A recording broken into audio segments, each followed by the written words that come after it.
Okay. How does this sound? Good. Okay. I'm not hearing any echoes this time. Mm. You either. Okay, cool. I think we good. We can officially start. So I'm Khamsin, and this is something new that I'm trying where I'm going to be doing Q&As for the community. Those who sent me questions through Patreon are the people whose questions we will be answering and just discussing whatever comes up.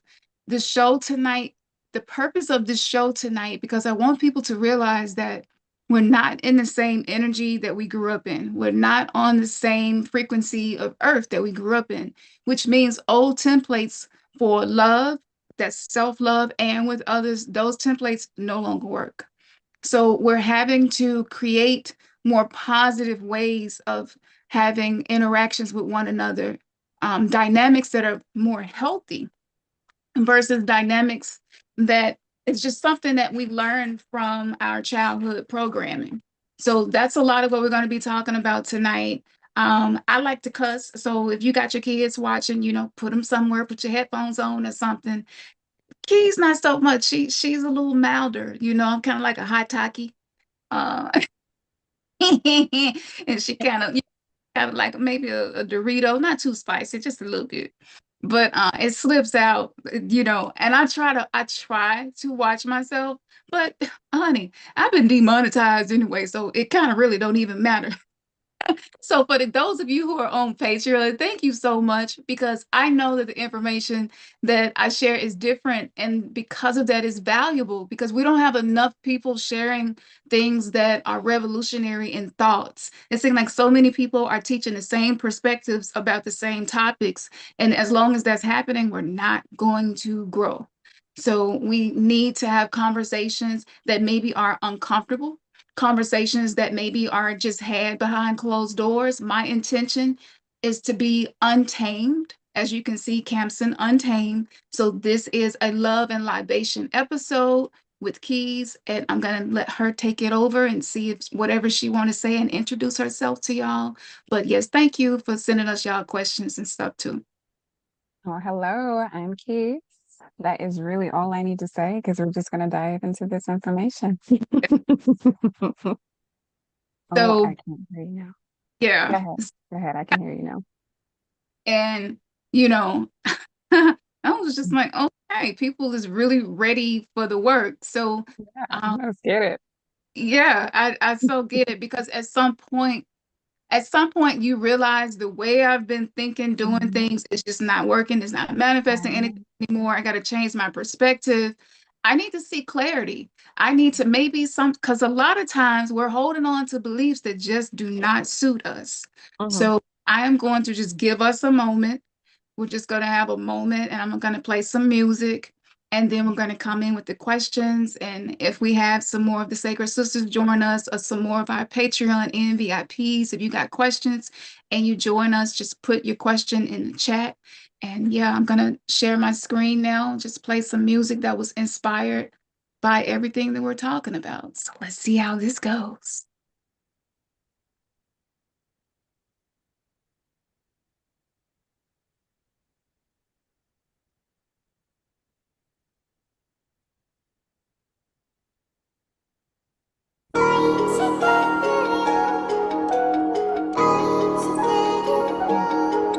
Buddha.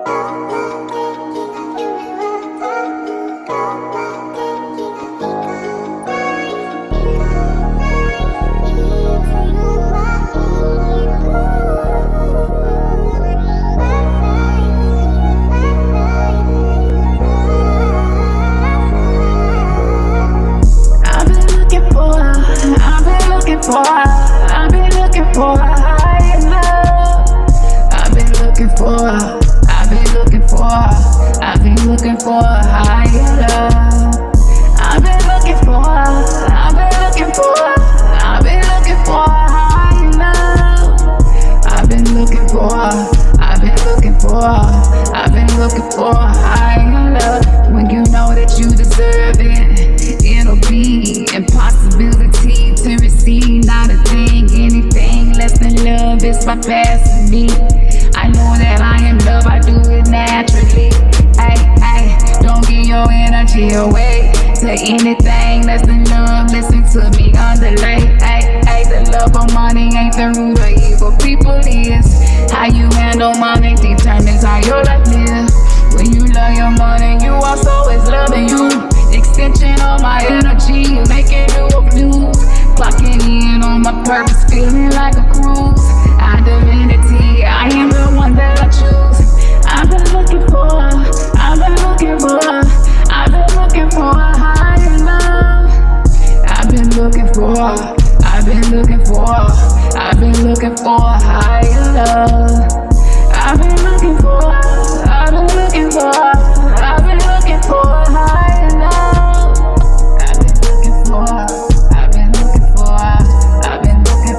higher love. The way I think, the way I move, the way I rock, the way I dress, the way I eat, the way I talk, the way I stream, the way I beam. Can't be cloned, don't get bought. I'm supreme, designer genius, highly sought. Be selective, be reflective, be respected. It's impressive, it's effective. I stay flexing, loving on myself, no neglecting. I've been looking for a higher love. I've been looking for a higher love. I've been looking for a higher love.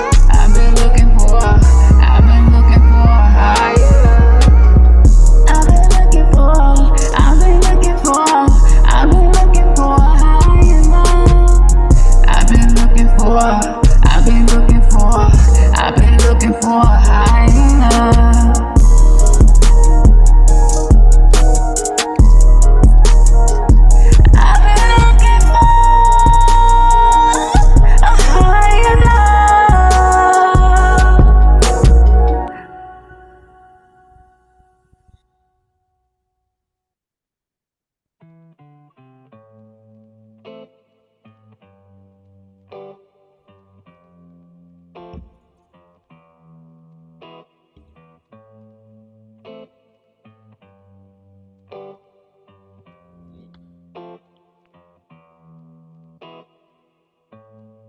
Been in my soul, been caught in a cold. There's an ache in my bones, 'cause I walk alone. My eyes on my throne, so tell me who knows where I'm coming from. The deeper I go, ain't nobody coming to get me. Ain't nobody coming to fix me. But can't nobody love me like I do. I'm learning every day to live in my truth. I can't be worried about what not gonna be for me. Black sheep, lone wolf, misunderstood, unique, too deep. She not cheap, she don't break easily. You can't pull wool over my eyes,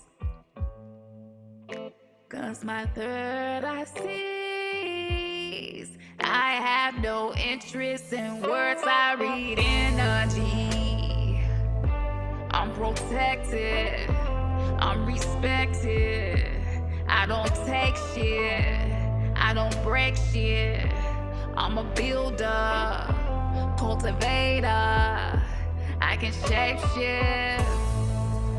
I've been mending my soul,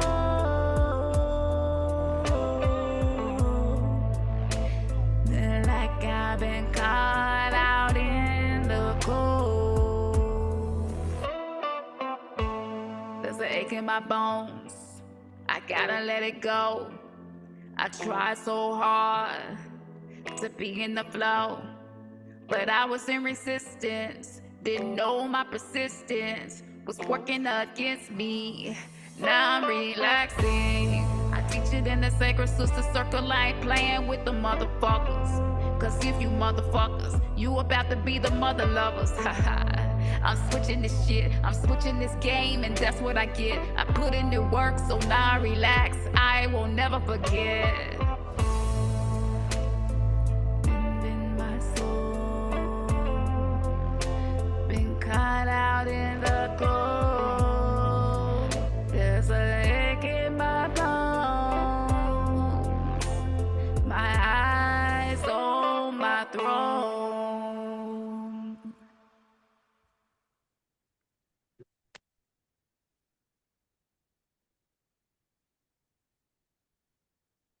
All right, all right, all right. So those were two songs that I was inspired to write. And one of them was a little low, so I'll make sure that I tweak that. But we can get started now because I wanted to lead this with some creativity because that's going to be some of the answers for some of the questions that we've been getting. So we'll start off by reading these questions, and then we're going to share our perspectives of what we think could be some possible enlightening pointers to make about these questions. So we'll start off with the first one that we got. Let me go back.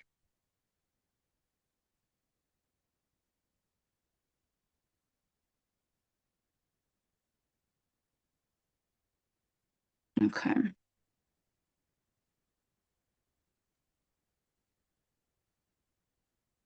You want me to So, read it? yeah, if you could read it for me. Okay, so the first question is, as we move into higher states of mind, do you think a man deeply in resonance with his woman can sustain monogamy? That's a pretty good question. I think it's a conversation that should be had because I don't I don't really think that we're monogamous by nature. Mhm, I think that because we're not in villages anymore, we're not getting because love is not one thing. Love is so many things. mhm, I believe that now that we're not living in these tight-knit communities, villages, and tribes, we're trying to get all of our needs met from one person. mhm, And that could be the companionship. That's a form of love. It could be just somebody to talk to who understands you. That's a different expression of love. It could be somebody who you know that you can count on in difficult times. It's a different expression of love. And I think what happened to us was we got away from that. We tried to do the biblical thing, which is, and I know a lot of people like, what? Like, yeah. But we try to do the biblical thing. We try to get everything from one person. And look how that turned out. A lot of the men all through the Bible and many other texts that monotheistic religion use, they have multiple women.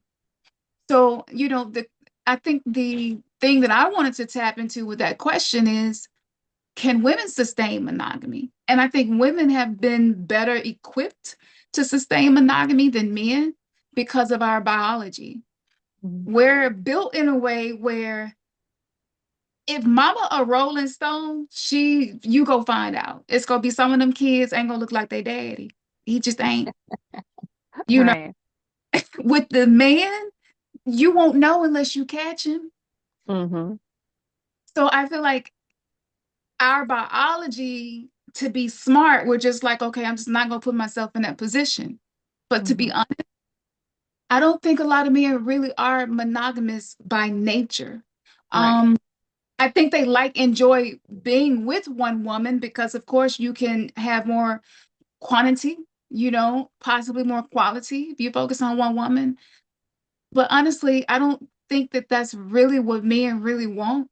This is just me. And it's hard to get a man to tell you the truth about how he feel, but I don't think so because why do we cheat? Like it's Right. something we're looking for. It's something we're Right. looking that we don't have at home. And so I don't know. I'm in the belief, I believe that I don't believe in polygamy. I don't believe in monogamy. I don't believe in polyamory. I believe in finding what works for you. For right. agreement, some guidelines, um, a contract. Marriage is a contract. Why not have a contract? And that's just my belief. So I do think it's possible, but I don't think it's natural. Yeah, I Is agree. I agree. And, for certain men, I mean, monogamy is not something that they look forward to, especially early on in their life, when they're teenagers, when they're in their early 20s, when they're yeah. in their 30s. Like, I don't think a lot of men are really thinking about being monogamous. They're still in play mode. Um, but does that tend to shift? I do think so. And Mhm, I think it's more so because of social construct than anything else. mhm. It's like, okay, I'm 40 now. Let me settle down, let me buckle down and get into a relationship, get married so I can have kids, get my seeds going. But I agree with you. I really don't think that it's natural for them. I mean, Yeah. for us, it's more natural, like you said, because of biology. But um mentally, I think that a lot of women do consider it mentally, but they wouldn't dare to kind of step out and entertain it, like you said, because we're the ones that can get pregnant. And Mhm, then our womb space is kind of affected by so many individuals coming into our womb space. So I think that's another reason why a lot of women kind of stay away from it as well. mhm. Yeah. That's that's okay. Yes. So let's talk about it. Sexually transmitted trauma. It's a thing. And Hmm. I'm surprised. I was surprised when I was the first person to start talking about this because I do believe most women are emotionally mature enough to be in more than one romantic relationship. I just, until somebody got something that proves me different, I believe that we're capable of doing that because our mind, a feminine mind, is nurturing. It cultivates, it innovates, it can change on a dime. Our mind can think about many different things at a time. That's why we multitask. Like, who's usually the best multitasker? It's usually Hmm. you don't see a lot of gods with a lot of arms. But when you see depiction of goddesses, you usually see them with more than two arms. And that represents our flexibility. So I do believe this. And I believe, honestly, society outside of most men's ego and the jealousy component, if we were practicing Tantra, which is the practice of settling the ego, the practice of humility, the practice of bowing down, the practice of surrendering to what someone else needs, if it's what they need because you love them. Like we haven't been taught these principles. We have used relationships as a form of ownership, a form of objectification. So a lot of women aren't getting their needs met because a lot of men, they aren't really emotionally mature enough to do so. So to add another woman in the equation for a man, unless he has really worked on himself, I just foresee that to be huge problems because they have a difficult time handling one woman, more or less more. So, that's another impact of that. And I believe it goes back to the body and the physiology because women, we receive energy. We're receptors. Men are the projectors. So they project out energy. With that being said, if a woman is sleeping with more than one man, that's a lot of energy to process. I saw a post last night on Instagram, like 2 o'clock in the morning. I don't know why I was doom scrolling at 2 in the morning because it's not something I usually do, but I just so happened to have been on there. And Delicious, she's been on shows on VH1 reality TV shows, but Delicious made a post and she was like, okay, if you had $2 for every time that you have sex in 2024, what would you be able to buy? And it threw me out for a minute. And I was counting, and I was like, damn, I wouldn't even be able to buy a pack of annihilators. It's been a pretty dry year. So I was like, let me see what's going on with everybody else. Maybe I'm just in a space in my life and that's just how it is.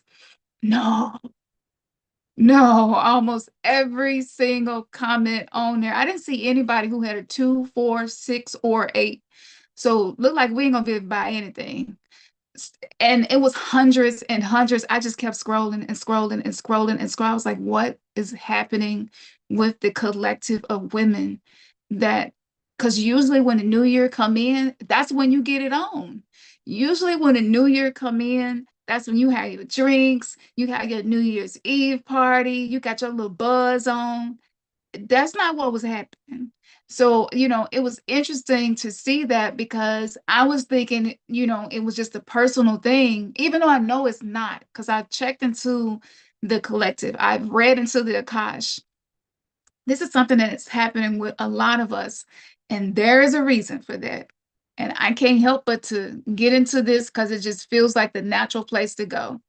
But I believe for this very example of what we've been talking about, if you are somebody who in your soul contract, you said, I am going to be a generational curse breaker. I am going to heal generational trauma by any means necessary. Even if I do not want to, I'm going to do the work. We don't remember that we said these things before we incarnate here because if we did, we wouldn't do the work. If we knew that our relationships was going to be how that trauma was going to be mirrored to us, and then we were going to have to work through it with another individual who's working through all of the energy that he has taken on from the womb to his childhood, to his love attachment, and most of us have an insecure love attachment, we wouldn't have did this. We probably would all be nuns and eunuchs because that shit would have scared the hell out of us. Let's just be real. So that period of age of Pisces, where we was getting into relationships blindly, we needed that. We kind of needed to be bamboozled. It's just like door number two. Door number one, which one do I choose? If we would have known the amount of work it was going to take, if we would have known how painful heartbreaks were going to be, if we would have known how difficult it was going to be to see the repressed parts of yourself that you maybe are ashamed of, the parts of you that withdraw from true vulnerability, if we would have known, we probably wouldn't even got into relationships. So, with that being said, 2024 is an 8 numerological year. This is a year of karma, which means in this year, every seed that we have sown, whether we were unconscious or not, is going to bring forth a harvest. So we can look at it and we can make adjustments. And if you don't like what you see, you got to make adjustments. And for so many women, and I know that y'all know what I'm saying is true, but what do you usually hear men say when they want to have sex? What is usually the reason? They want to relieve stress. We thought the stress was just disappearing. Obviously, I don't think any of us knew about sexual transmutation. I don't think we had studied the laws of the universe enough to know. We didn't think the stress was going inside of us. I don't know what the hell we thought. Did we think fairies was going to sweep the shit out of our wombs? Like, what the hell was we thinking about? Come on, baby. Me too. I want to release some stress too. You the damn receptor. You are the receiver. You are the retainer of energy. So what are you going to do with that when the stress that he has from his week or maybe from his life that he ain't worked through, you got to work through it because it's going to affect you. It's going to affect you energetically. It's going to affect your mental space, not just your physical. And so now the universe is just like, okay, these people agreed to this transformation. Mhm. And so we have been like slowed down. This will be a season of less sex so that we can learn how to heal, so that when we're coming together, we're not just swapping trauma because it's just been trauma swapping. That's all it's been. Mhm. And it's all by design, even with them, kind of withholding this information from women and from men too, but from keeping it from us, Mhm. allowing us not to realize the trauma that we were just picking up in every single encounter. Like it was all by design to get us to this point where we are right now with a whole bunch of confusion, with a whole bunch of disease, with a whole bunch of fibroid tumors, just all of the psychological things too. But we're in that point where we're realizing like, hey, we need to take a step back and we need to care for ourselves. So, if we do have to, shut her down, we just got to shut her down. And, I think it's going to be a determining factor for a lot of men if they're able to really just, hold us down and stand next to us during this process. Um, It'll be beneficial for them too, because I mean, they're just giving away their life force energy every time, so it's a lot of people aren't going to understand it. A lot of men are not going to understand it, but more and more women are going to get on this journey with us, and they're going to see the benefits of it, and they're going to set new boundaries. They're going to set new rules. Yeah, So, yeah. absolutely. I think that the generation, so what do you think the generations before us, what do you think held them back? Because a lot of them had like 4 kids was like a minimum. Hmm. I think it was a survival for them. It was. Yeah, I don't think it was Yeah, it choice. was. No, it wasn't choice. I truly believe it was survival too, because a lot of them depended on their men to bring home the bacon.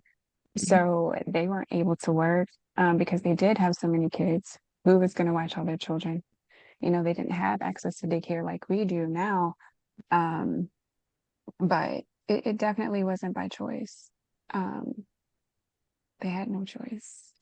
That's They had pain. no choice. No, they, Yeah, it is. I mean, every day this is what you had to do. And so many of the men during that time, this time too, but during that time, they were abusive, emotionally, verbally, physically, and they had to stay and endure that only because they didn't have access to their own income. yeah. They weren't able to be independent. And then they were sold a dream, oh, keep your family structure together. Hmm. That's what they pushed in the Christian church. Like, divorce is wrong, it's a sin, yada, yada, yada. No matter what the situation is, you're supposed to stay with your spouse and you Hmm. don't have the ability to leave.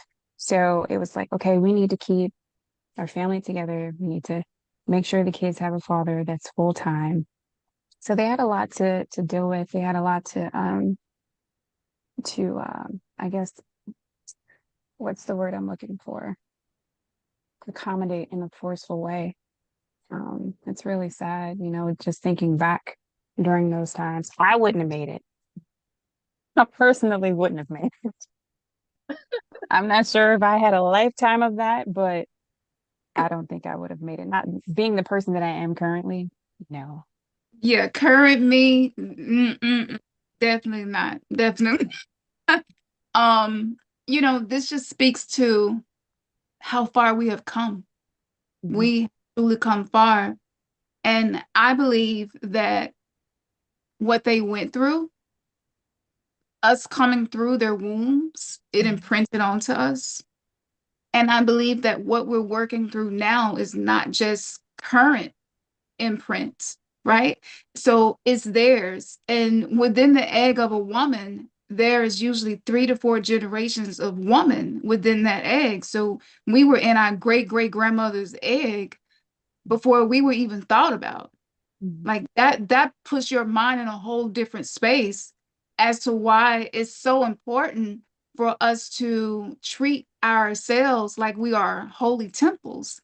Even if you a hoe, you can't have holy without a hoe. So it don't matter if you sleeping around, like that's part of your process. It's part of your journey. Mhm. And once you catch enough bodies, it's just like, what's the chick name on Black China? Like she was just like she turned into a Christian. It was just I was shocked. She was getting baptized. I was like, whoa, something is definitely shifting.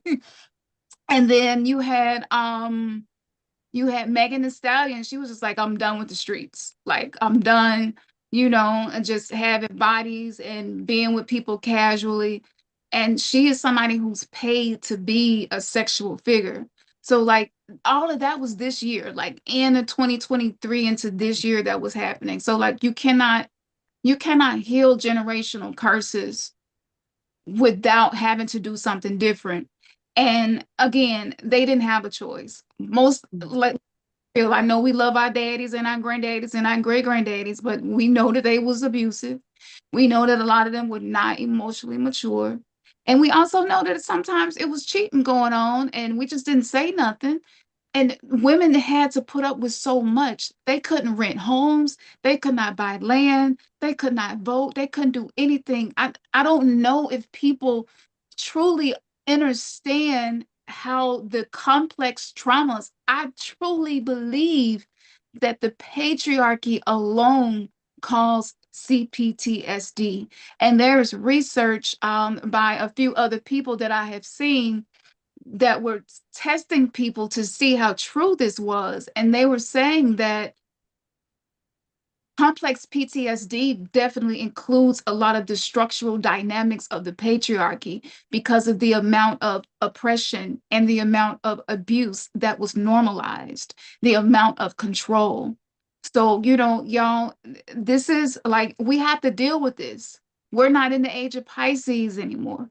We cannot blindly go through our relationships and expect to create healthy dynamics to be able to pass down to our children a better way of being. We have to do the work. Like, we don't have a choice.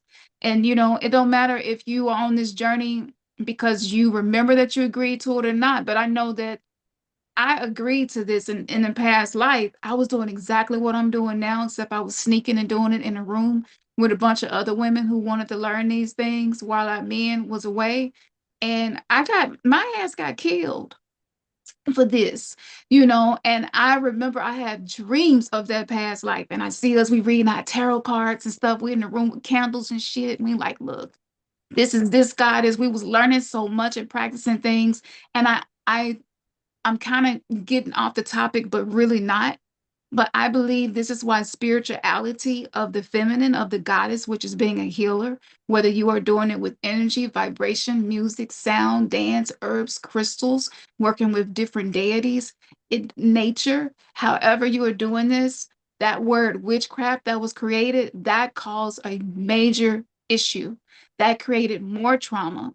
And a lot of us don't even remember that we have past lives where we were murdered for being healers, for being doulas, birth doulas, because they were creating the medical system. This is why I have to leave and go on Patreon sometimes. This is not intentional, and I'm gonna do my best to. But if we leave here, y'all just need to go to Patreon and get on the Untamed tier and hear the rest. But as the medical power structure was being set up, they needed to get rid of healers. They needed to get rid of birth doulas. And what better way to do it than to say what they are doing is evil? It was like the best way for them to shut us down. And look how well it worked. So that's a whole other element. Because look, I know women in generations back then, they was doing them some hoodoo. Because what else would they go do? They had to go get some chicken bones and some rabbit foots and try to bring some luck and some cinnamon and blow it on the doorstep, mopping with pine sol, cooking black eyed peas for New Year's. Like, we thought that stuff was superstition. No, that was a science where they were understanding energy, and they were like, look, we don't have anything else that we can do. So we're going to work with nature and work with the elements and work with herbs. And that was demonized. So that created division between us and the masculine. And even now, a lot of masculines are uncomfortable with anything around any of what I'm talking about. And the irony is, it not only can provide protection and healing, but it can improve their lives too. But a lot of masculines have a firewall inside of their subconscious mind that is uncomfortable with it. And so sometimes they may not say anything and they might say something. But a lot of women are in situations now where they're wanting to lean into working as being a healer on the planet, but they're in a relationship that wasn't established with them being in that truth. So this is a whole other element of what's happening right now. I'm gonna take me a sip of tea, Keyz, because I can go in.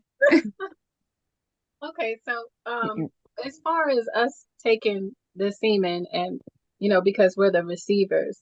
Now, at Mhm. some point in a relationship, you having when you having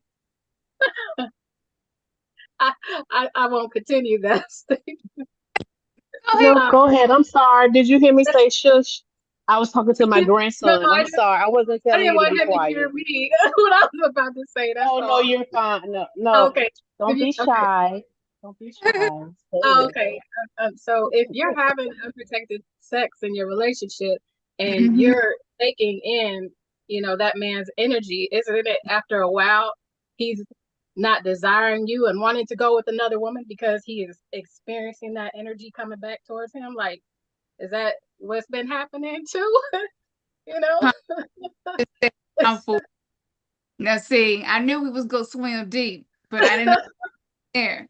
And you did so like it was just surface level stuff. This is the goddess in you where most people don't even think this way, you know? But it's Yeah. true. I keep saying this thing where people are saying women are too masculine. Women are too masculine. Okay, we live in a man's world, number one. Mhm. We have to survive. The feminine is not appreciated and honored and respected, okay, as she is. And we've been absorbing their masculine energy as they're relieving stress, okay, dumping that toxic masculinity, because a lot of them are not in divine masculinity yet, dumping that inside of us. And what happens is if we are empathic, but we have not been properly trained on how to be empaths and how to release energy, then we're going to hold his energetic imprint. And so what happens is over time, men can sometimes lose attraction to their woman because she's absorbing so much of his pain and his trauma and the things that he have not worked through yet. So that masculine energy is not always because of us and how we're having to survive in this system, but it's what are they putting in the woman? What are they putting in their woman? Because a woman is a moon. I don't care how masculine she is. We're created to be moons naturally. We reflect. We're mirrors. We reflect whatever level of light is around us the most. And so if that woman is not showing up, then she's reflecting the areas where that man is not showing up. And then when he sees it in her, but he haven't identified that these energetic patterns are within himself, then he will not only be less attracted to her, but he will even begin to blame her. He will begin to be angry with her. And if he's a man who is not really comfortable communicating his emotions, it turns into that quiet anger, the passive aggressiveness.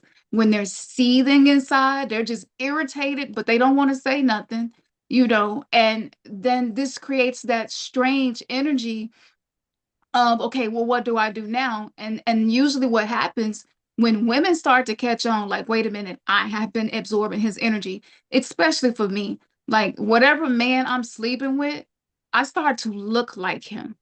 It's just I'm such an empath that I take on imprints of energy so strongly. Even people that I hang around, I will start to resemble them.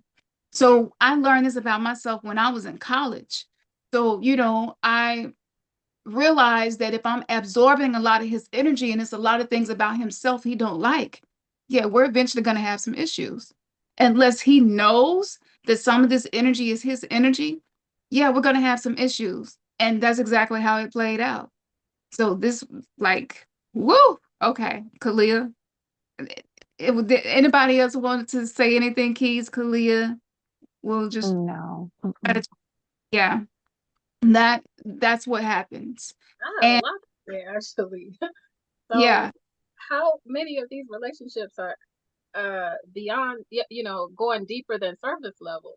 Because I mean, if you can be attracted to somebody because it's basically physical attraction, then what is mhm, sex equivalent to love? Now we love each other because the sex was good, or mhm. you look good and you make me look good, you make me feel good about myself, so we good. Yeah, I mean, It's so superficial. that it doesn't seem like there's really true love. And I mean, you fall in love with a person's soul. So, yeah, if you deeply in love with somebody, how do you move from one person to the next person to the next person to the next person?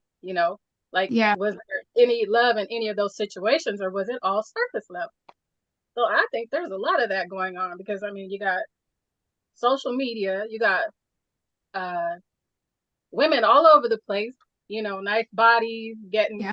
body parts remade, and you Yeah. know, we know that men are physical, you know, I mean, like they attracted to physical, you know, and so they see this, and then they see in this, and this one looks better than this one, and you know, if you don't have a sense of security within yourself, you're Mm-hmm. gonna think that you need this one, and then you need something better because this one's not that good anymore. It's just like it's a never-ending cycle. Yeah. Yeah. It Yeah, I And think is. that's where the that's trauma why comes women in are in that. competition with Yeah. each other because, you know, men are just hopping from place to place. So now we trying to compete against, you know, for some attention that may not even be long term. You know, how long are we going to be able to keep him, you know, entertained or you know, with us before he's ready to move on to somebody else because you know he's we're absorbing his energy again, and you know, Mm-hmm. it's just Mm-hmm. that's just what I see. I, Yeah. This is a state of emergency. Like, honestly, it is because there's a I call this holographic love. So if you think about the simulation theory, we live in a world where everything that our five senses is picking up on is created to be a lesson. This is the earth school. So a lot of the things that we are experiencing are based on collective perceptions. And the more people that believe something, the more strong the illusion becomes. This is what makes the zeros and ones in the matrix is based on our belief system. So this is why people who create culture is so important. You can't have culture without cults, right? And cults are like these really strong belief systems that program other people to believe this way without questioning it. Because a lot of us, like if you don't know your human design and you have an undefined head chakra, then you're more easy to be imprinted on by what's happening in your environment, in your culture, in your family. So what happens is we take on these beliefs and these values that's not really authentic to who we are, but a lot of us don't know who we are. So how do you create a relationship that's not hollow, and on the surface, if you don't know who you are, if you haven't connected to who you really are? And so we're really in relationships with people's avatars. We've been in relationships with people's false self. And I think a lot of women now, we can feel that. You can feel when you're having an exchange with somebody and there's a depth to it because there's an essence of the soul that you feel. It's a really different feeling. And that's missing in a lot of relationships because a lot of people don't live in their body. A lot of us escape our body by living in our head. So this is where we get in that cerebral energy. We're constantly thinking, we're ruminating, we're processing things, we're worrying about stuff, we're anxious about things. So we're not grounded, we're not fully in our body. You can't really have a real intimate exchange if you're not fully present within yourself. And not even just being present, but how are you judging the presence of what you're experiencing in the present moment? So a lot of, I'm speaking about men right now because they are the ones that I feel like really got left behind on in this emotional intelligence evolutionary cycle that we're in. But a lot of men, their mind is still in the 3D matrix. It's their mind is still in the age of Pisces where the masculine focuses on the physical. So if he hasn't even integrated and started working with his feminine, he's not seeing things from a different perspective. So you can say, this feels shallow to me. I don't really feel depth when we talk. I don't feel like you really see me. He's like, baby, what you talking about? I'm looking at you now. You got on red lipstick. And he's just like, no, I mean, see, and it's like you're speaking two different languages. And this is happening more and more and more and more and more because all the generations before us couldn't really deal with it. They didn't have the tools, they didn't have the resources, they did not have the support. So each generation, it accumulated and it became more concentrated. So now we're speaking different languages. So you can be talking about, I don't feel seen. They don't know what you're talking about. You can say, I don't feel any depth when I'm, in these exchanges with you. It just feels like it's surface conversations. We really can't go deeper than that. We've been socially engineered to not be able to go beneath the surface. because anybody who can go beneath the surface can plant new seeds and can change what is showing up in their life. And then now you become a person who cannot be controlled. And so, as we know, this is not what they want. So that's what I call holographic love. HOLLOW is very hollow. And seeds that are planted in hollow ground very rarely give forth a harvest. And so a lot of relationships are just not creating abundance of harvest. And this can show up in a lot of ways. And it's because the seed's not going deep enough. But in order to have that depth, you have to be comfortable with intense emotions, because the deeper you go, the more intense those emotions are, the more stuff that's down there that maybe you haven't dealt with in a long time. And a lot of men are very uncomfortable with that, especially intense emotions coming from the feminine. So I think it's scary. I know it's scary for them. I've heard a lot of gurus say that the feminine is one of the scariest things on the planet to a man. And I believe that. I really believe that. I believe that emotional energy is so foreign to them, they don't know what to do with it.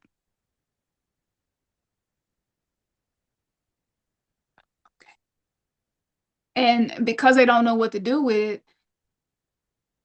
they don't know how to meet us in the middle. And so if they can't meet us in the middle, guess what the woman is usually going to do? Because this is what we have been conditioned to believe we should do. We're going to try to do their part. We're going to try to take up the slack. So we end up trying to meet them somewhere and it's not in the middle. And then we end up lost in our relationship, because now we're losing ourselves because we're trying to cover the ground that's not being covered, and we're trying to go deeper, and we end up psychically fatigued from trying to go deeper with somebody who's just maybe not ready to go deeper. Keyz, anybody want to jump on that and say something? No, you summed it up pretty well. It's really like you said, it's a physical thing because hold on one second, I got some noise in the background. Oh. But when they're born, they're basically conditioned. Hold on, sorry. You could. Y'all know we over here, we got full lives. My And children. But when they're young, they're conditioned to just be men and to provide and protect. That's it. And so when they hurt themselves, it's like, don't you cry, girls cry, it's not for boys, you're supposed to be strong, you're supposed to be brave, you're supposed to be this, that, and the other. So they're instantly cut off from that feminine side of themselves. And so as they get older, it just gets worse and worse and worse till they just have tunnel vision.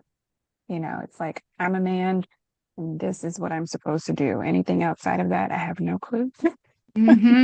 I don't know. This is, unventured territory, and I don't even want to learn about it. And so when we do bring our concerns or our issues to our men, they don't know what to do with them. Yeah. But I think the best type of man to have is just the one that listens. Yeah. And really does something about what you're saying. Like really takes that time to take a step back and realize that, okay, if I'm raising daughters or if I want to have children and the potential that I will have a daughter, how do I want her to be treated? Because if I find out that this guy is doing X, Y, and Z to my daughter, or he's emotionally unavailable, what happens? They're not going to be able to, handle that. They're going to be pissed off at the man. They're going to want to, have this man-to-man type conversation. And it's not always pretty. But again, had you tapped into that feminine energy yourself, that could have basically allowed your daughter to not necessarily have to work so hard or to convert to be a specific type of person to try to find that man that will meet all of her needs, if that makes any sense. I feel like as parents, what we do, what we teach our kids, how we handle ourselves potentially can have an impact on their lives as well. So, like I said, if a man really takes that time to tap into his feminine energy and not be ashamed of it, that could allow his daughter to have a better experience later on, and his son too, obviously, because he is teaching that type of energy to his son, and that will help, the next generation. Yeah. So, everything that we do, it's like a domino effect, it's a domino effect. So we have to be really careful, um, like how we navigate in this life. And I think that that's why the powers that used to be just set it up in such a way. They were so brilliant. Yeah. They were so brilliant, so good. Because when you're on this spiritual journey, Mm. your lens is so different, Hmm. and you can see all those little caveats, all those little things that they put in place. And it's like, God damn, they're really targeting us from every angle, every angle. This is But true. just by saying that, though, to know who we are, we're so much brilliant, so much more brilliant than they are, Hmm. because they're mimicking us. They're mimicking us, the goddesses and gods that we once were. We're just waking up to who we really are. So, and that's why we're kind of one step ahead for the most part, if Yeah. that makes any sense. I feel like we're one step ahead, even though we're, still going through all the difficulties, but it's necessary for us to really get to that point of ascension. Ooh, you said a mouthful. So basically, when you look at the whole ascension process, Mhm. it requires us to no longer see the hierarchy as this pyramid that we're at the bottom of. It requires your perspective to change. You said a mouthful, like we're the gods and goddesses. We laid the template that they reverse engineered to use to Mhm. cause us to feel inferior. The Right. whole supremacy structure that was set up. Um, that's a really good point because I feel like a lot of men, they in pain, honey. Mm. They, let me tell you, an angry man is a man that has been hurting for a long time. A Right. man has rage issues. Men hide their depression Hmm. to and talk about it. They hide their depression by working a lot, getting overtime, being busy, always do something. They don't sit in silence for too long. They can't really meditate and be with themselves for too long. Women became a supplement for the feminine within themselves that they were not connecting to. So basically, on a collective level, the feminine became the supply to the narcissistic traits that were socially engineered in the men. So as women, we were no different than a blunt. We were no different than a shot. We were no different than an opioid that was used to numb some of this pain that has generationally been passed down to them. James Baldwin, paraphrasing, but he basically said to be a Black man in America is to have rage, and they have to repress the rage because it's not safe. Um, and I could only imagine what it feels like. It's almost like you're a prisoner inside your own body and consciousness, but you don't have the language to talk about it. And you don't know how to heal yourself because you can't communicate it to get help. You don't even know where to start. And if your own intense emotions, if you can't face your own sadness, your own depression, a lot of men need a grieving process. They need to give themselves a period to grieve all of the things, all of the bullshit, all of the stress, all of the abuse from these fraternal orders where we watch them murder people. And this is something that you can stream live now. You don't even have to go to parties where people being hung like fruit on trees is like right there for us to see. Like that creates a conflict inside the psyche. So if you don't have access to that psyche, if you don't know anything about Carl Jung, you don't know anything about the repressed shadow, you don't know anything about the anima, which is the feminine consciousness within us, and the animus, the masculine consciousness within us. Like I can't even imagine dating because this is the type of shit that I would talk about on the very first date. And if you don't know anything about any of these things, there is absolutely anything nothing that you can do for me. This where we are now. And I know, men probably think I'm cute, but if they only knew. Because if you are not developed, it's not about the physical, it's not about the money, it's not about being providers anymore. And it's not just me. A lot of women feel this way. So even though they got a lot of pain that they're dealing with, so do we. So do we. Because a Mm, lot of that pain that they're not processing is getting projected onto us. mm-hmm, Right. You know, so if you're not going to go inside and do that work and heal and see what's going on, you're going to find somebody else to blame, because it can't be you, because you don't have that level of consciousness to have the awareness that it's you. So Mm-hmm. mm-hmm. That's true. That's so true. And if you don't have the awareness, you're more likely to blame. Um, you're more likely to gaslight. You're more likely to love bomb, because a lot of what we experience first getting into relationships is really love bombing. And we don't know that that's what it is, but that's what it is, you know? So what happens is sometimes men in there, because they might lack awareness, they might not fully know, but they know a good woman when they see one, and they go pull out all the stops. They go do everything they can to get you, because they have been taught to be conquerors. They have been conditioned to be hunters. That's all that they know. And that's Mm-hmm. why a lot of times, once they catch whatever it is that they're trying to catch, they get bored with it and they're ready to move to something else, because they haven't discovered that women are multi-layered and we are multidimensional and multifaceted. There's so many different aspects of in one woman. There's every woman. So why men get bored, I really don't understand. That shows that it's they have a difficult time, because women are flowers. So we're getting sunlight, masculine energy, consciousness, awareness, and we're getting the water, emotional connection. We're gonna blossom. It's our nature.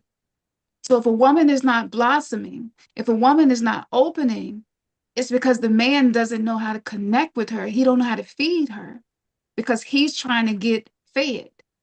He's trying to get a supply. And this is the reason why we're in the situation that we're in now.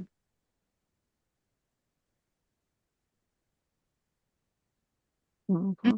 I think there's a level of intimidation there too, um, because we are so multifaceted, because we are always in a transformation period in a positive way, Mm-hmm. and they're pretty stagnant because they don't know how to cultivate anything. You know, Mm-hmm. if it's outside of those parameters of providing and protecting, it can be difficult for them to,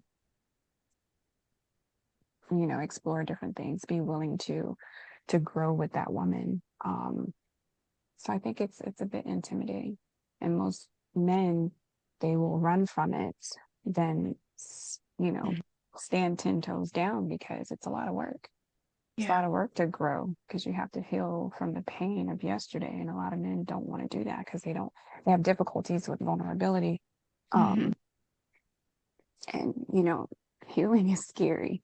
So healing requires emotions. Emotions for men can be really scary. Yes. So, yeah.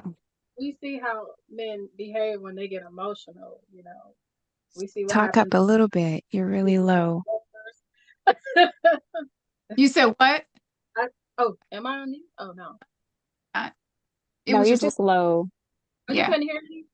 Okay. Say Oh, it again. I was saying we see what happens when men get emotional.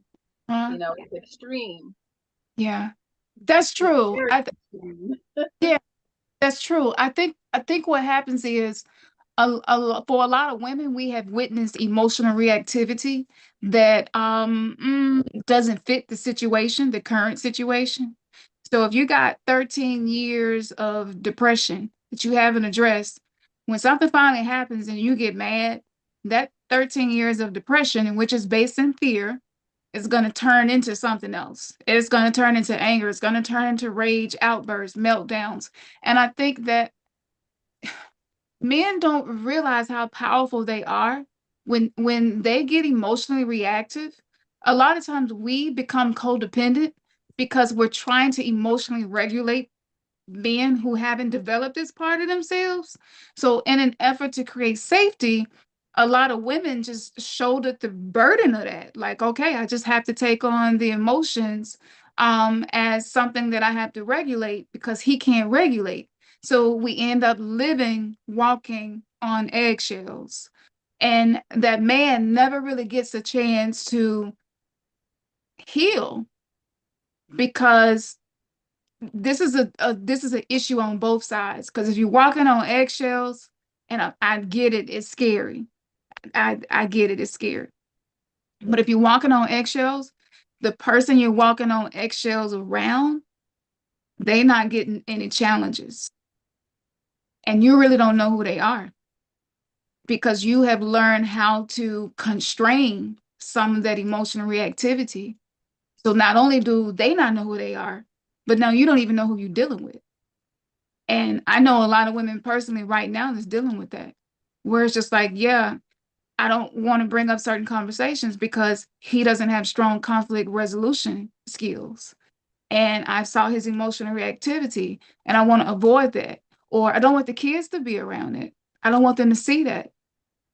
This is a really sad state that we're in. And when you're dealing with a man who is not emotionally matured, he's more likely to express amounts of emotions that just are outside of logic. Ironically, we're the emotional ones, right? And they're emotional too. They were just trained to hide it. So when it finally comes out, it's like a pipe that burst open because it has just repressed so much. And then what happens is a man who's uncomfortable with intense emotions will also train his partner to not have intense emotions. And it's a subconscious thing that's happening subliminally. It's usually not overt. It's a very covert form of control where I'm not comfortable with this, so we're not going to go there. You're being too emotional. And if you look at that in terms of energy, that's not masculinity. When a man loses his shit, when he has a meltdown, he's in toxic feminine energy. The emotional energy is feminine. Feminine energy is chaotic. So if he don't know how to work with his own feminine essence, yeah, it's just gonna be, you're not gonna even have the words for it. And what I recommend for people who are going through this, because it's kind of tapped on one of the questions, I'm going to get to the next question. But if you're dealing with this right now, the best thing that you can do is create safety for yourself. Focus on your spirituality. And you don't know what that is and you don't have a daily routine yet, like book a reading with me, I will help you put that together, from what you eat to how you dress, what color you wear, how you smell. I mean, I go over everything because you need to create structure. Structure is masculine. So if the masculine in your life lacks this healthy structure, then you must create that structure for yourself and follow it. And I would even go further to say his emotional reactivity is something that you agree to in your soul contract to experience so that you can become a better version of yourself, so that you can learn how to have boundaries, so that you can learn how to not walk on eggshells, so that you can know that the universe got me and I'm taken care of. I am protected. I'm not alone. And this is why it's so important. I cannot perceive success with any of this if you're just going the logical personal development route. To me, and based on my experience and many of my clients, if you're not serious about your spiritual practices, then what you're doing is just going to be surface level. You're just changing the veneers. You're just putting on another mask. Spirituality is what goes deep. It's like surgery. It's like psychic surgery, where it's going to go beyond the psychological foundations and the false selves and avatars and all of the ways that we compartmentalize and the coping mechanisms that we create, the addictions that we create to try to deal with these things. Like, you need the spiritual aspect because this will disconnect you from your soul. And so you have to look at it that way. Like, this is helping me. But if I'm not using the resources and the tools and creating structure, then I'm just really going through this for nothing. And that's the last thing that you want to do, because when you start to feel like you're going through it for nothing, you start to build up resentment. And in a relationship where there's repressed rage, depression, and resentment, and somebody is having to walk on eggshells, that's bound to turn into a dangerous situation eventually. And this is what we're seeing happening now. And this is something that we must learn how to navigate without it having to go there. Yeah. Oh, that was a good one. I'm wondering how many of us actually have, a form of DID, like dissociative identity disorder. I mean, It's it's usually when people are getting diagnosed with these mhm, things, they're at an extreme level of it to where, they're seeing the doctor mhm. and getting medication or something for it. But a lot Yeah. of us are running around here messed up, Yes. you We know? got to work on, and releasing the shame around it is the first thing, and the second thing is to seek help. Even if you're not comfortable going into a doctor's office, like you can still pick up the phone and call BetterHelp, and say I will, because I go on there like twice a year, and I find me a therapist that I feel like is going to suit me for whatever it is that I'm working on in that current season. So, I cannot stand stagnancy. I cannot stand to look at myself and there is no growth. This is something that I really do not, it don't feel good to me. So that's the first thing. A lot of us are undiagnosed. A lot of us do have personality disorders. A lot of us are dealing with some form of complex PTSD, post-traumatic slave syndrome, which was talked about by Dr. Joy DeGruy. A lot of us are dealing with the patriarchy syndrome, which is actually a thing. And a lot of us are also dealing with navigating this chaotic world as an empath. It's not really that many empath coaches, and it's like very few, but it's a lot of fucking empaths in this world. So it's like we don't have enough people doing the love work, the soul work, to help the people that's dealing with these things. And so I burnt myself out the last 2 years trying to do it all and be it all. And I'm living the soft life. I'm not doing that, because it's just, I have to live what I teach.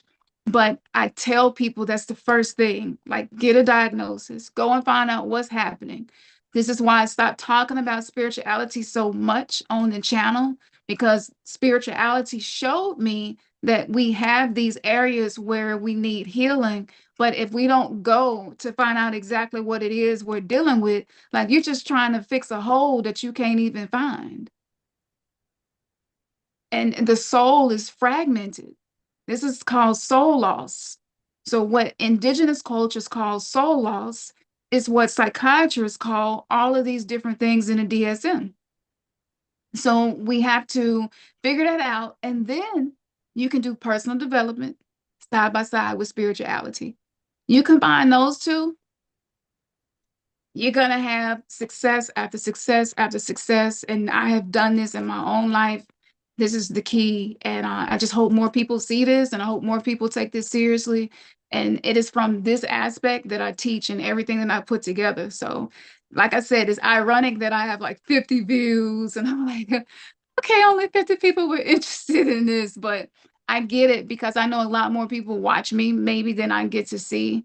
I understand why the 3D Matrix does what it does with the numbers, but when you're giving quality content and people actually apply it, you're gonna see transformation. So I think a lot of people just need hope, and they lack faith in themselves. So it's like I don't want to go in and get diagnosed because I feel like I'm too overwhelmed now. Like I don't need to find out that I am actually a narcissist. How is it going to benefit me to know that I'm borderline personality disorder? How is it going to benefit me to know? I get it. I had a period where I was like that. I was like, I don't want nobody to tell me what's wrong with me.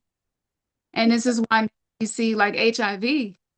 HIV in Tennessee was like one of the top 3 cities in the United States with HIV just in our county alone. Like, why is that happening? Because people are not checking up on themselves. People are not taking care of themselves.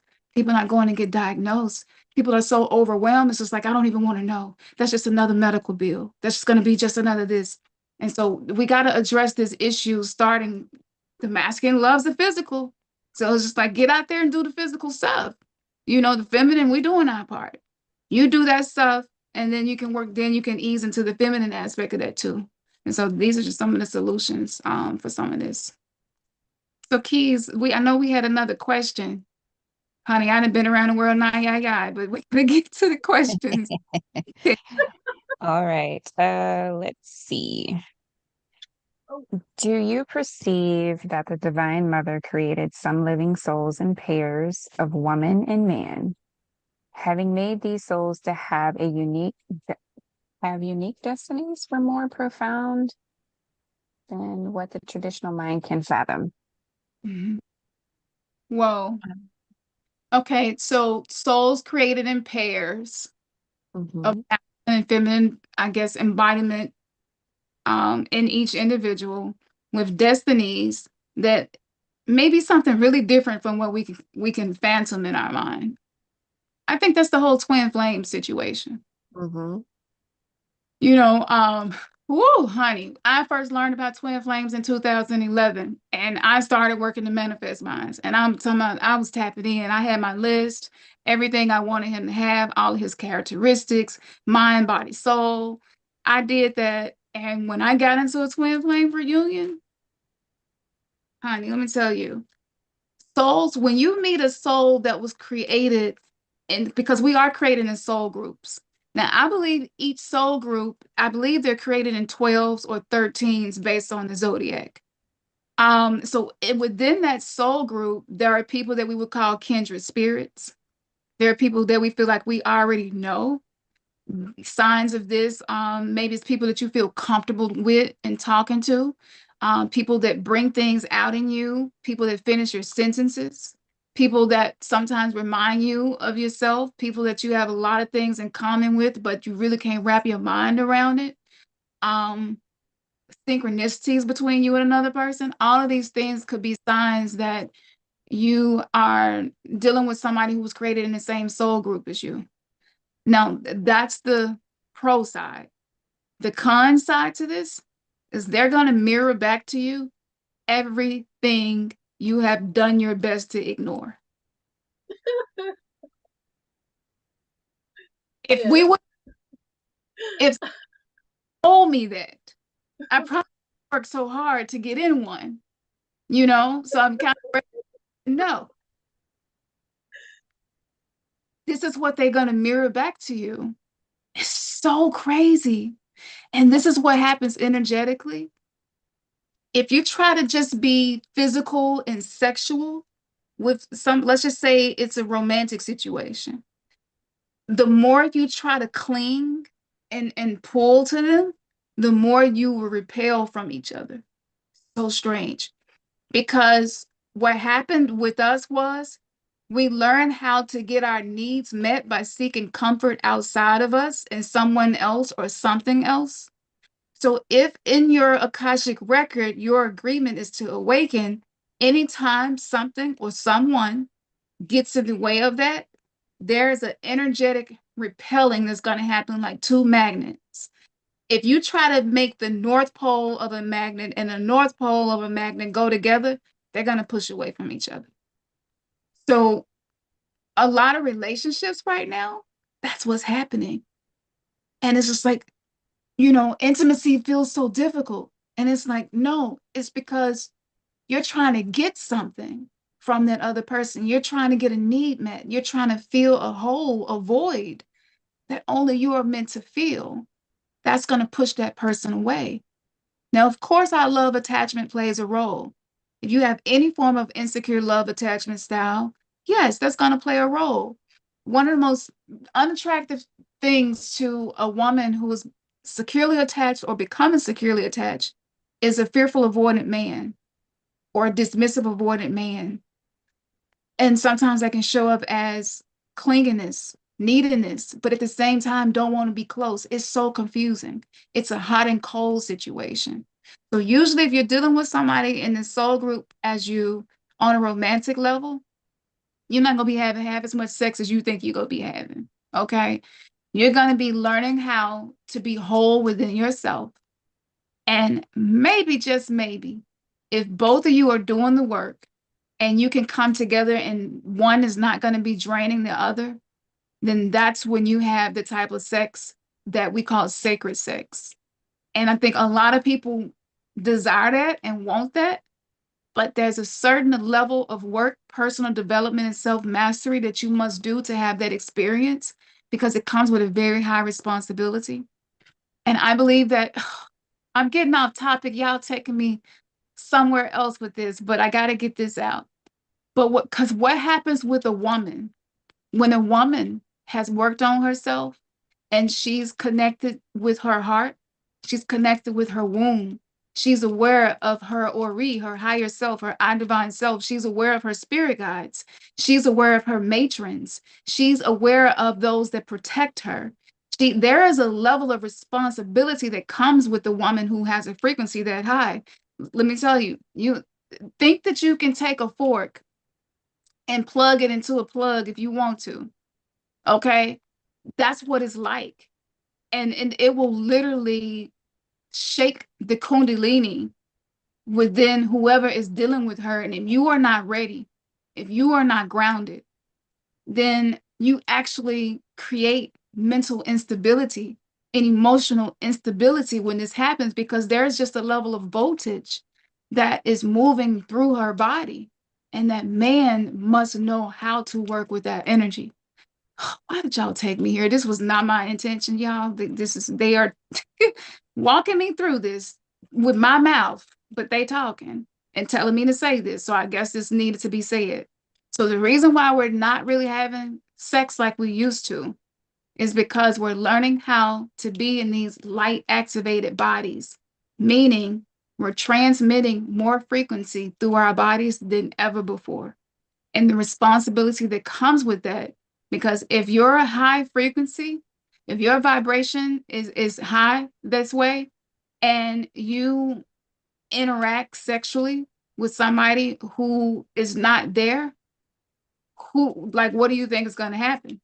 Is going to create a third energy, and that third energy is going to be a problem that you two created, but maybe whoever is not good with dealing with themselves, seeing themselves and working with their own emotions, once that energy is in motion, ain't no stopping it. So you got to know how to approach it and what to do. So this is the reason why a lot of women, we can't, and I could talk about nipple chakras, like y'all, I didn't even know it was a thing, but it's so much energy within the nipple that's directly connected to the heart. So your spiritual army that walks with you in this incarnation, your ancestors, they're not gonna take it too lightly. Something going on that's not in alignment. Like I have had some experiences that we can talk about another time that proves this. So once you start vibrating like this and you know that they walk with you, yeah, there's a different prerequisite for the interactions. So yes, we are created in pairs, but the purpose of it is for us to become whole and work on ourselves. And that person is going to be your black mirror as well. Yeah. Yeah. You ready for the next one? Yeah, we can go to the next one. Okay.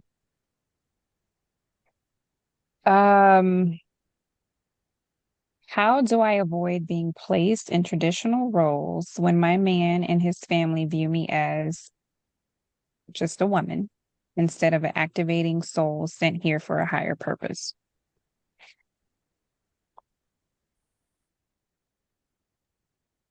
I mean, a person can only see you to the capacity that they see themselves.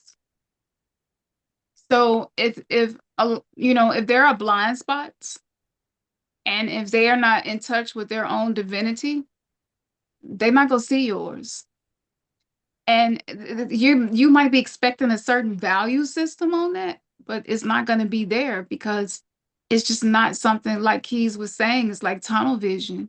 They're just not capable to be able to see that. And I was talking about the holographic love. If you're somebody that don't like to be seen, a lot of us are like that. A lot of us don't like to be heard, really. A lot of us don't like too much attention to be on us. Where does that come from? Like, we are fucking souls that have immortality in our molecular structure that came from the stars, descended to Earth lifetime after lifetime to evolve and learn these things, but we don't want attention. Like, you were a 1 in a million situation. Like, that's trauma. So the being uncomfortable with attention means that you wear an invisibility cloak. And so as much as you might want that other person to see you, for you to see your divinity, if you are uncomfortable with being fully seen, if there's a part of you that feels ashamed of some of the things about you, or there's a part of you that feels like you don't really deserve certain levels of love, because a lot of us do have self-worth issues, then those inferiority complexes, that shame is going to become an invisibility cloak energetically. And so people will only see what we have grown comfortable allowing people to see. So if it seems uncomfortable for people to see you as being needy or needing help, then you're going to always portray yourself as strong. You're going to always portray yourself as somebody who don't need help. And we do a disservice to ourselves when we do that. So if you hide in any part of you, 9 times out of 10, that partner also has parts of himself that he's hiding. So basically, you both are wearing an invisibility cloak where you only allow certain parts of you to be seen. And this is why we have this huge issue now with true intimacy not taking place in relationships. We have to heal the trauma and childhood conditioning and figure out what is our love attachment style, and then take the steps to heal that so that we're comfortable being seen for who we are. And then we'll attract a partner who's comfortable for being seen for who they are, or our partner will grow. It can happen either way.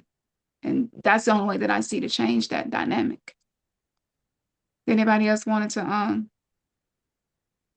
on that one? The only thing I would say is that the more, she evolves during this process, the more boundaries she's going to set, and she's going to, really step into that goddess energy and just lay down the law. Like, listen, you know, this is who I am. This is what I'm going to do. This is what I'm not going to do. And it's almost like one of those take it or leave it situations. If you are considering yourself to be an activating soul sent here for a higher purpose, then you have to stand on that. Yeah. And, at the end of it, if he's not standing with you, then it was a stepping stone for you to get to your higher self, your higher purpose. And that's how it is on this journey. Some people are going to ride with us to the end. Mm-hmm. And a lot of people that's not. Mm-hmm. So. I think a lot of us are afraid of that, especially your security. Definitely. It could be financial security. Mm-hmm. It could be your, maybe you're not tight with your biological family, so you don't really have a lot of support and help with the kids and things like that. Mm-hmm. There's so many reasons. Right. You're saying just leave the relationship. Just leave the relationship. No. Work like that. No. You can't just do that. But I think sometimes you can just mentally check out. Mm-hmm. Mentally and emotionally check out. Still kind of function so that you can keep the peace, obviously, and so you can keep things in order. But mentally checking out is still an option. And at some point, obviously you're going to get to that point where it's, that obstacle is gone, because that's just how the universe works. I feel like, if you're making it a point to really focus on yourself, to focus on your journey and focus on your ascension, you're going to have that door to open when it's supposed to, but it's going to open. That's beautiful. Spoken like a true Taurus. This is what it is. I agree. Taurus to the bone. Yeah. It's so Taurian. I love that. Um, just embrace the journey, trust Mm-hmm. the process, trust divine timing, Mm-hmm. heal whatever attracted this current situation. And then the situation is gonna have to eventually reflect the healing that you've done on yourself. And whatever it is that you are here to do, like the universe is definitely not pushing people away. As long as you're ready when the opportunity presents itself, you won't have to do anything but say yes. Mm-hmm. Yeah. Okay. I guess we could take the next question. Unless All y'all had. right. What is your perspective on what's to come culturally? Many consider Africa as being the cultural foundation to return to. I don't entirely align with this because some souls are birthing blueprints that supersede what we've traditionally known to be real. Um, I like that question. Yeah.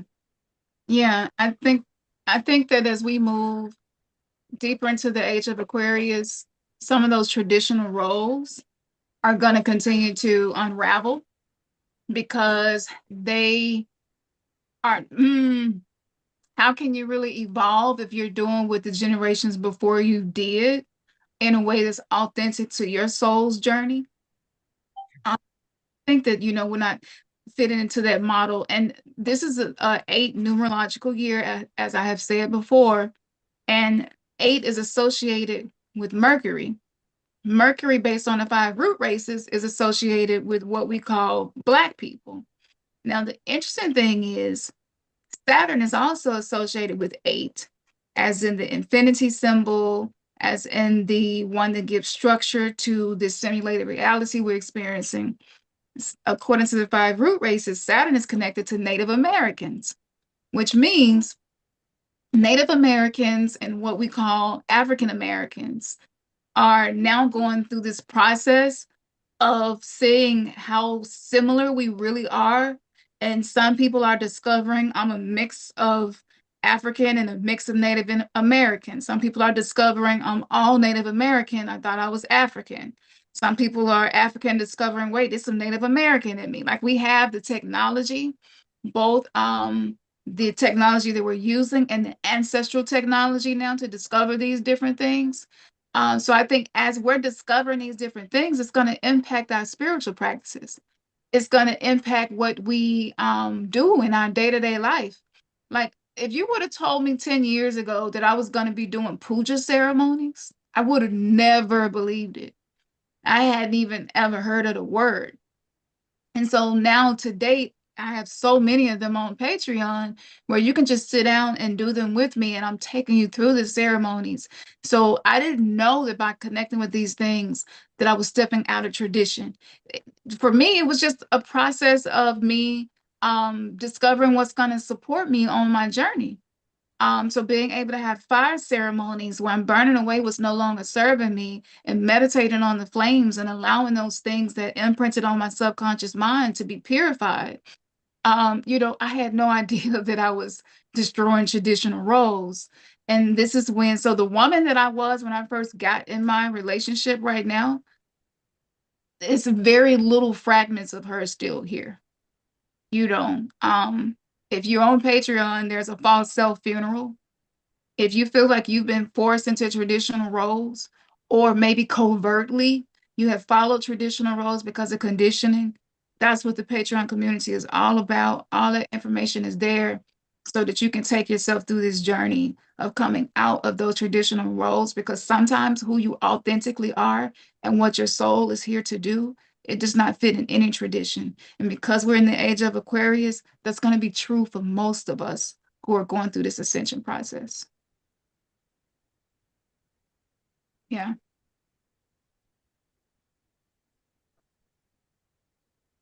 So there was more context to that statement. I don't know if you wanted me to read all of that. Okay. Yeah. Um, Rest of it. you want me to read all of it? Is it long? Mm-hmm. Can you sum it up? Um, Let me just read the next paragraph. Um, The African culture still practices dowry, and women are raised to know how to tend to their husbands and family. African women speak their mother tongue and various other languages. They know their cultural food and cultural structure. These things add an inherent value that many Indigenous American women don't possess. African men of higher consciousness are attracted to Indigenous American women because, by large, we have a higher consciousness than African women, but they have a strong affinity to their Native women for the reasons I just listed. I deeply contemplate my value at times because my African man raised in America perceives that my American upbringing has influenced how I show up in our union. This pisses me off at times because I think there's subtleties far greater than what he cares to admit or can perceive to be at play. He firmly believes that a virgin is valuable because she can be molded any way the man needs. Wow. Okay, so I'm not going to read the next part. But I will say, after giving context, my two questions are, is it that women who come from bloodlines of deep suppression and trauma are bucking patriarchy, or is this planetary-wide happening across all cultures and bloodlines? Are the qualities I listed pertaining to African women going to matter as we evolve beyond old paradigms? Wow. I think old paradigms will only work if you're fully, authentically wanting to live in that cultural blueprint. I think that if there is a piece of you that doesn't feel like you're in alignment, then something is going to shake it up. And it's, and it's gonna change. Yes, they are more connected with the structure of their culture. That's true. Yes, African men seem to be attracted to us, but there are aspects of the way we were conditioned that they feel like are inferior to their mothers who are still in the motherland. I've seen this too. I believe that in the age of Aquarius, we are transcending a lot of these old blueprints that we have went by. Um, and if you're looking for a traditional woman, I don't really think that the indigenous American woman um, is a good fit. We can try to be traditional. At some point, it reaches an expiration date. I tried. I did. I truly tried, and I realized I didn't have a traditional bone in my body. So Don't work. I no. concur. Yeah. But I do feel like a part of us would actually do more if our men did more. Like Mm, if we would be more willing to. I do think that there's a part of us that would be more willing to kind of take some of those traditional roles, just some of them.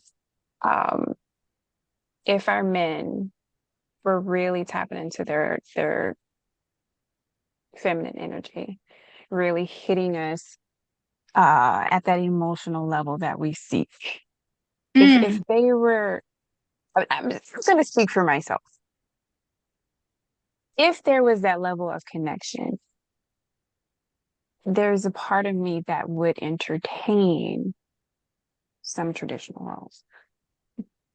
But because I haven't been able to witness that type of, emotional intelligence from a man, I'm more likely to just fall back and just have a specific attitude about certain things. Like, are you serious? Like, I'm not gonna do this. I'm not gonna do that. So don't expect it. Um, because there's an element that we're not receiving from them. And if we're not getting that, we're just not we're gonna buck against it. We are. And I think most women are in that position to where I'm just going to say Black women. Let's just say Black women. I think most Black women are not receiving that from their men. And so we do find it more difficult to give them what they're desiring. Mm. So Woo. yeah. So that sounds like that shifts the responsibility back to the masculine to change. I mean, we can't take on the responsibility for change. No, we can't. We can't. We Does do so going much as women. Go ahead, Kalia. doing the inner work, does that require some empathy? And is empathy, is that feminine? Is that a feminine trait? Mm. Say that again. I can't hear you.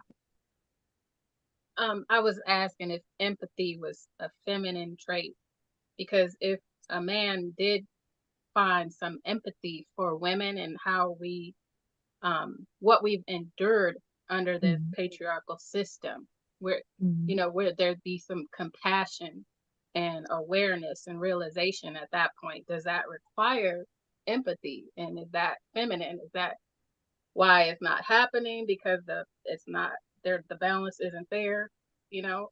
So I was just wondering. Like, I definitely feel like the lack of empathy is a huge issue. Right. If you Yeah. want to be traditional, like I want to see men just do what we do. Like, can we just have a 24-hour challenge from sunrise to sunset? You got to do everything that we do with a smile.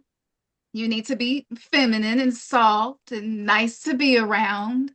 Mhm. Um, and yeah, and I think that maybe that would help create some empathy because I just think that they don't know. We have carried Mhm. so much of the day-to-day that it takes to run a family, to Mhm. run a society, to run a business, to just run yourself, right? To Mhm.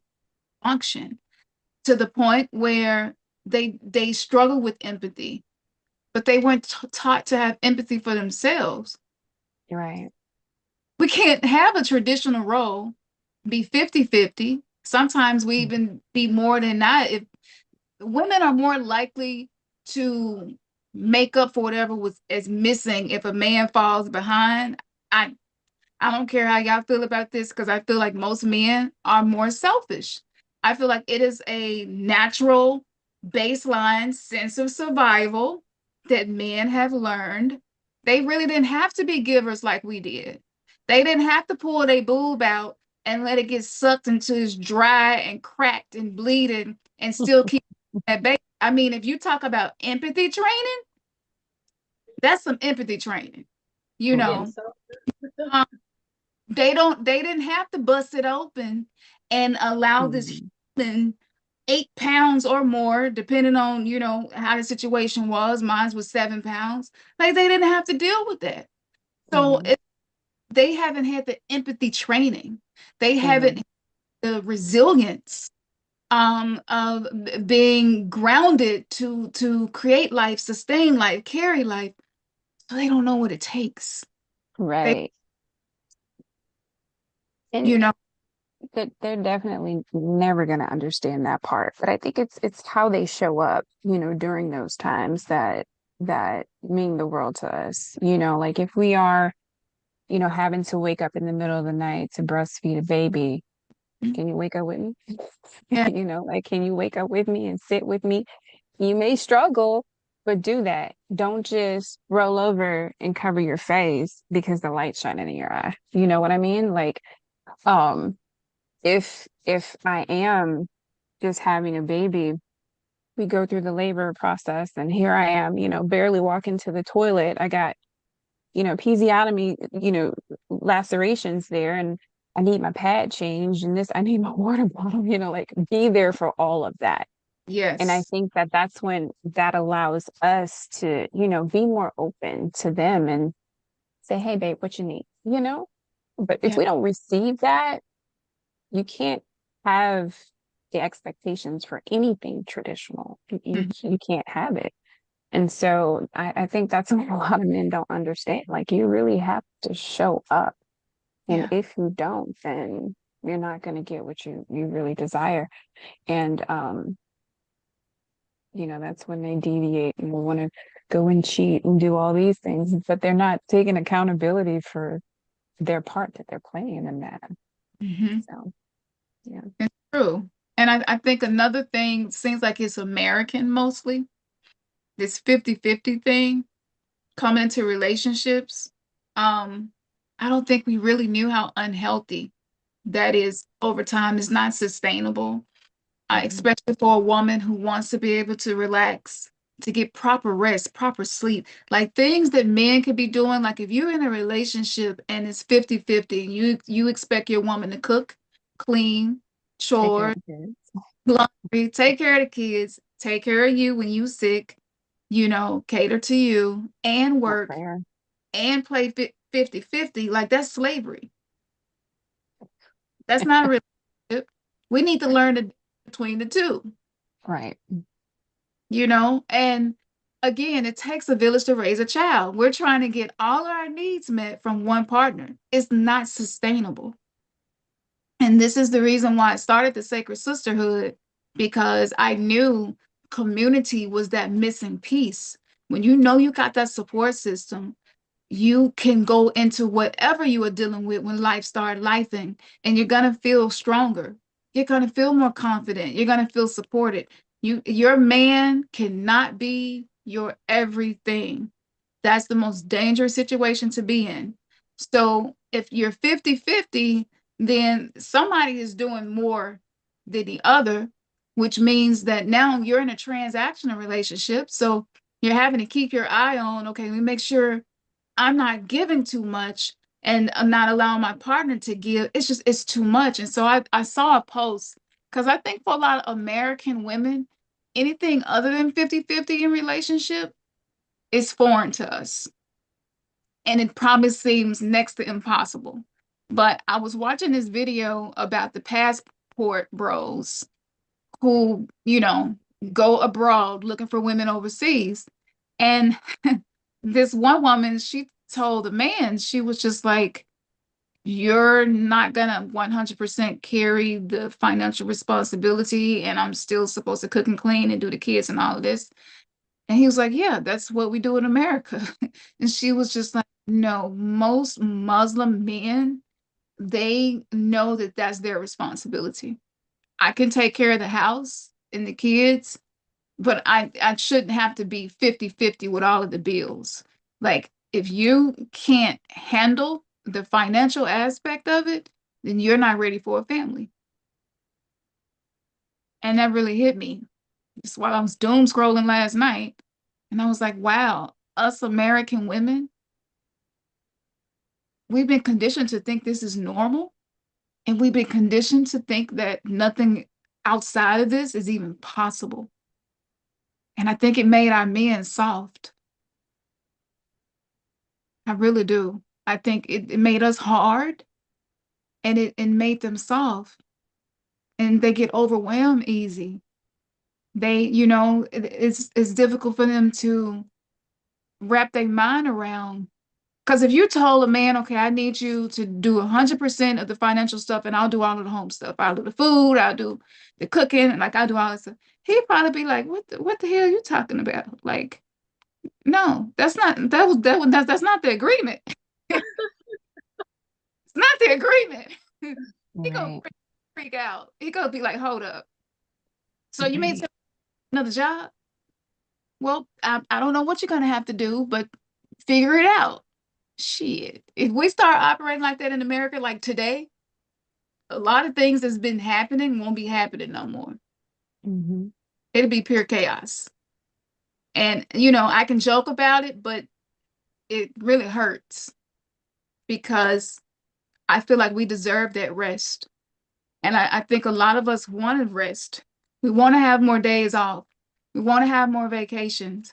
When a woman has to provide 50% of or more of what's required to run the family, how's she go bust it down and actually want to? It's going to be really difficult to get her to shift from her masculine energy that it takes for her to meet all of these expectations that's been put on us by society, but then to soften and be in oneness and union with you intimately on top of the emotional disconnection. Like you cannot expect a starving child to run a business. You're gonna have to feed that child. You know, you can't, and I feel like we've been running on fumes because we're a generation that's in the gap of what was happening in generations before us. And we're the ones that went out into the workforce, went to college, we like got businesses, we did all of these things, but the other expectations, we really did not have agreements as to, okay, how can we innovate and make this where it works for both of us? Mhm. You know?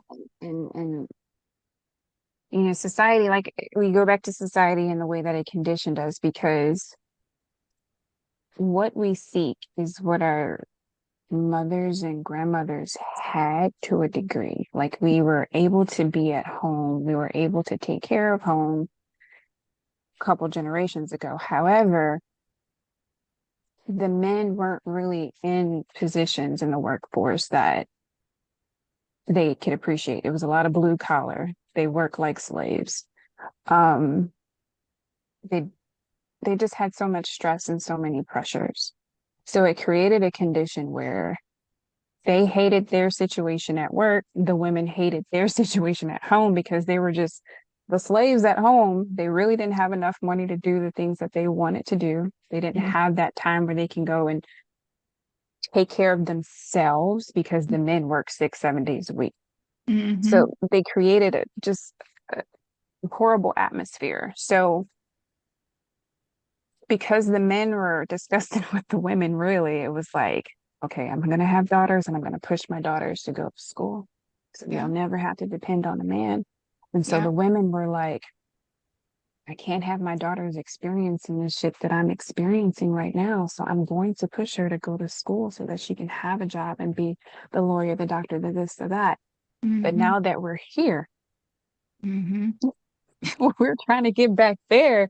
But then we can't get back there because our men are just brainwashed to think that this is how it's supposed to go 50-50. We're all jacked up. Yeah. Yeah. We're all jacked up.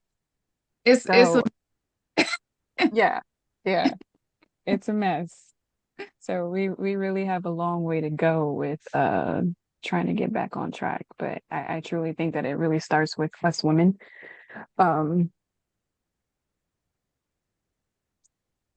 we're the more mature ones at this point. We're the more spiritual ones. Like we have the tools necessary to progress. And hopefully, you know, the men will take a look at what we're doing and jump on board. But I do realize that a lot of them will not. And we'll just have to roll with the punches. Yeah. Yeah. And just keep focused Absolutely. on ourself and our evolution, our ascension process. So, Yeah. yeah. I totally agree with that. And trust that we're being detoxed of codependency collectively. So any area where you became codependent as a survival mechanism, it's not going to be reliable anymore. So there will be a period of instability. There will be a period of uncertainty, but that's the period when you surrender and you learn to trust the process. Because if you're always trying to be in control of every element of what's happening in and around you, which includes your relationship, you're going to burn out. You can't help but be burnt out. And if you're burnt out, that means that you're disconnected from spirit. And if you're disconnected from spirit, that means that you're disconnected from your own soul. And if you're disconnected from your own soul, then you're going to have a filter that paints everything as miserable, bad, suffering, stuck, is not going to get better. And a lot of us are struggling because we suffer more in our mind than we do in actuality. And so we have to shift our perspective. We have to change our lenses instead of trying to change our partners. Focus on changing the lens that we view our partners and ourselves through. Appreciate the fact that they agreed to be the challenge in our life to help us get in touch with ourselves and use the opportunities to do that. I will talk about that more because when I first committed to this journey, my partner, his abandonment wounds came up, and he had a dark night of a soul that lasted for a year. I pulled away from so many things that I was doing, and I had been mothering him, and that kills the spark for intimacy and romance. And so I think a lot of us fell into that because that's what we were conditioned to believe we were supposed to do. That's what we saw growing up. You take care of your man, you take care of all of his needs, whatever he needs. He needs his haircut, learn how to cut hair, line him up. He needs you to cook, do this, do that, do this, do that. And so when I started focusing on myself, I really didn't even know what was going to happen. But it was a trigger, to not have somebody always do for you what you're used to them doing. So, you can kind of take baby steps if you're in a similar situation, but at the same time, don't stop stepping. Keep stepping, because if the relationship is meant to be able to get through this period, then it's going to. You cannot force it. But if you put yourself in a position where you are the glue that's holding it together the way we were taught women are supposed to do, then guess what? You're going to always have to be that glue. And that means that you're going to always feel stuck. And so that's not a healthy place to be. You cannot thrive in that space. And you can just say, look, I didn't know that codependency was something I was struggling with, and I'm learning how to love myself and take care of myself. And I'll be spending more time with myself and less time with you. And it's not personal, but I really need to get back in touch with myself.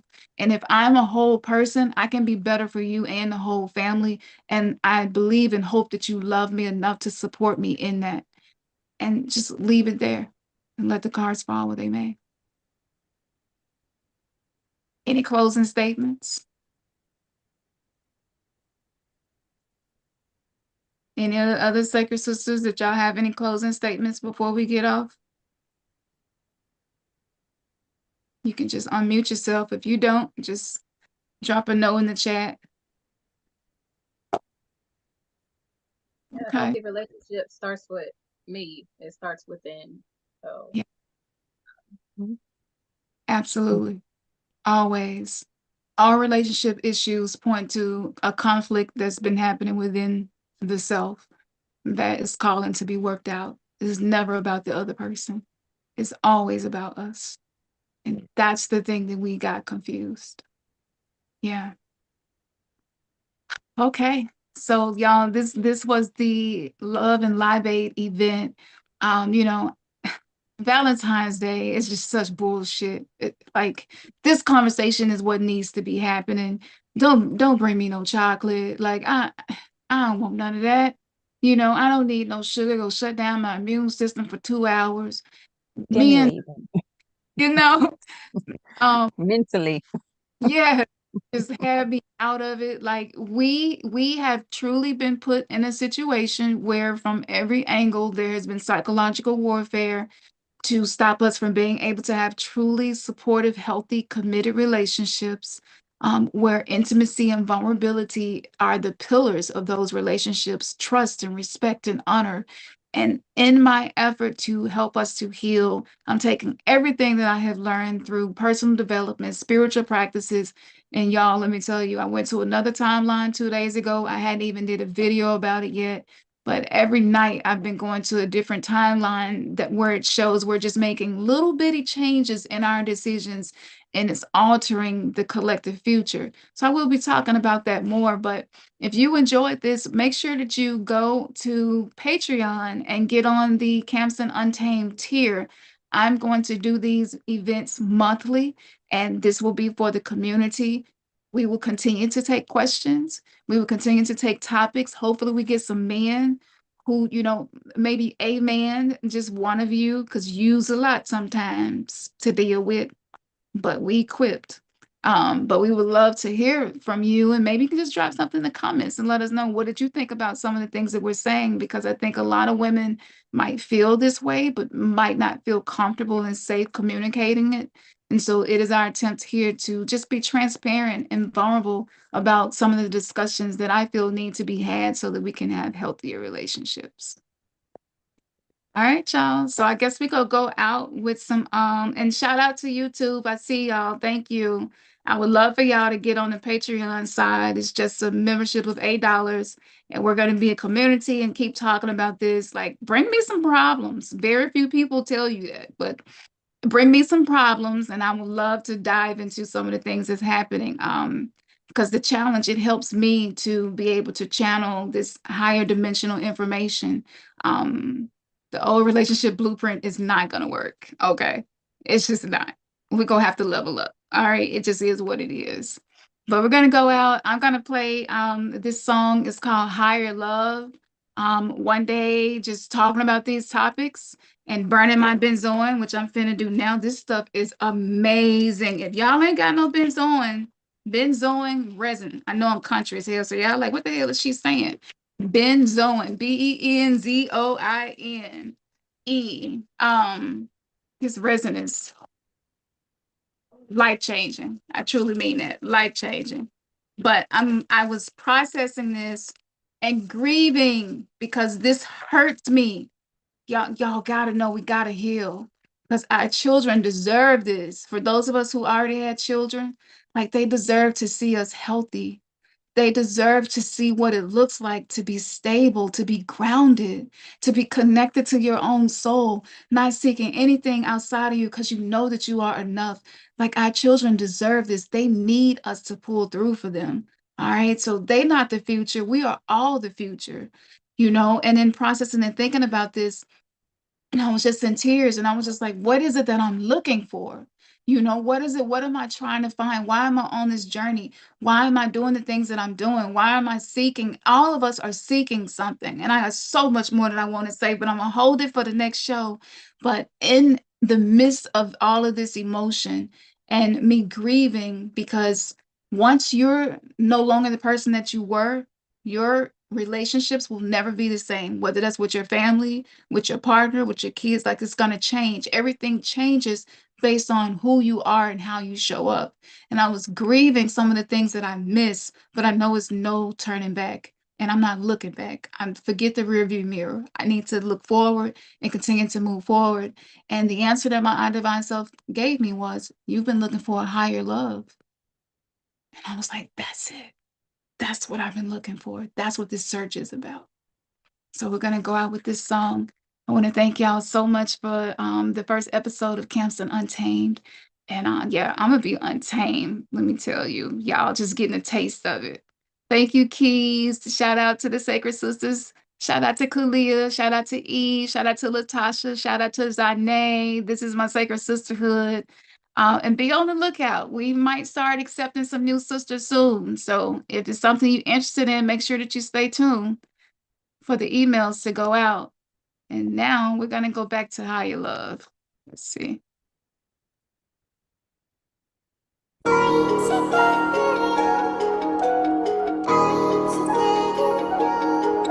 Buddha.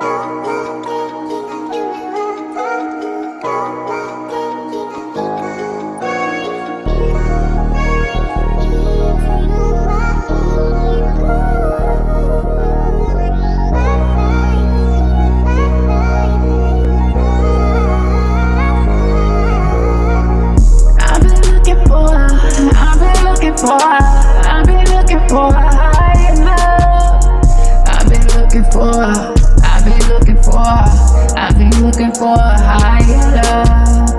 I've been looking for a higher love. I've been looking for a higher love. I've been looking for a higher love. When you know that you deserve it, it'll be impossibility to receive not a thing. Anything less than love is my past for me. I know that I am love, I do it naturally. Ay, don't give your energy away to anything less than love. Listen to me on delay. Ay, the love of money ain't the root of evil. People is how you handle money determines how your life lives. When you love your money, you also is loving you. Extension of my energy, making new feeling like a cruise. Our divinity, I am the one that I choose. I've been looking for a higher love.